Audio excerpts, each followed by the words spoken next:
Hello again, everyone, and welcome back to another edition of Woodpeckers Deep Dive.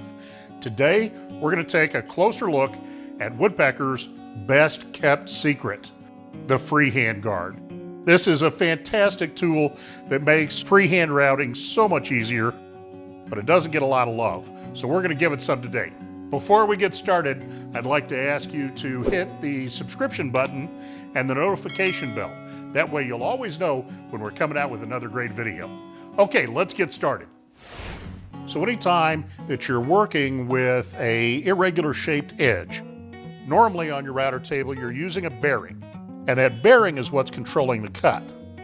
The problem is you got to get the stock to the bearing, and while the cutter is cutting to depth till the bearing hits the edge, you're in a very vulnerable position. The stock can leave very quickly. Now, one thing to help that is a starting pin. All right, so we put that starting pin in there, which comes with our router plates and our router lifts. The starting pin gives you a fulcrum point that you can hold against while you lean in to get the cut started. That's a very valuable addition, but the cutter is still completely exposed. If things happen, your hands are close, right? The other thing is I'm going to make a little bit of a cut here with this, and you're going to see that it puts out a lot of chips and dust.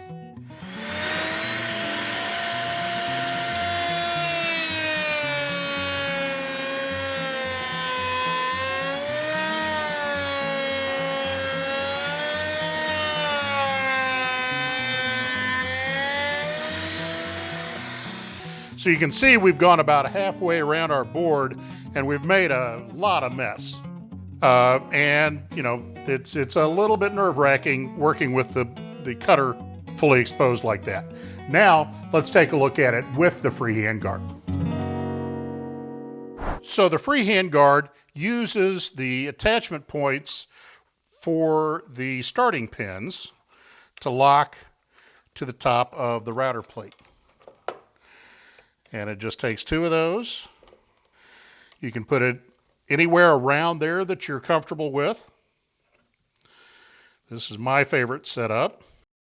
And of course, we're going to use one edge of the Freehand Guard in place of the starter pin.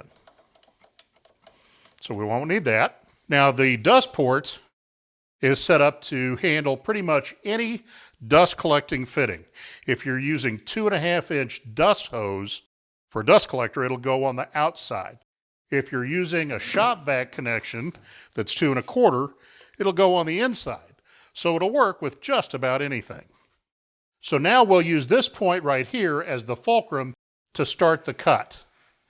And you can see the plexiglass shield is going to not completely save me. You don't think that this is going to be something that's going to absolutely eliminate all accidents, but you can see that it's going to keep me from getting into the bit.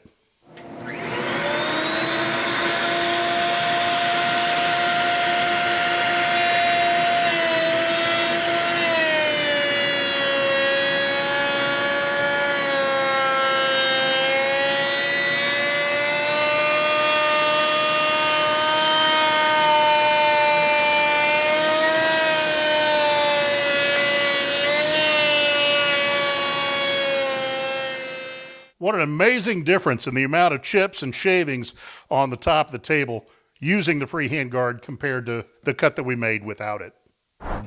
So let me tell you a funny story about this tool. Last week, I was making these tapered stretchers, and you can see that there's a lot of material that came off there. I was using a router bit with a bearing on it, just like this, cutting to a template. And I had chips and shavings everywhere. It was a huge mess, and I even knew that we sold this product, but I didn't bring one home. I will never, ever, after doing this show today, I will never make another cut with a freehand bit without the Freehand Guard in place. It's a fantastic tool. Everybody that has a router table needs one of these. And by the way, while we showed putting it on a Woodpecker router lift, it also works on our router plates and it comes with hardware where you can attach it to any brand of router plate or your own homemade router table. Hey, thanks for watching this edition of Deep Dive. Hope you have a better understanding of what Woodpecker's best kept secret, the Freehand Guard, is all about now. If you enjoyed the show, be sure and subscribe to our channel and hit that notification bell so you know every time we're going to come out with a new video. We'll see you next time on Deep Dive.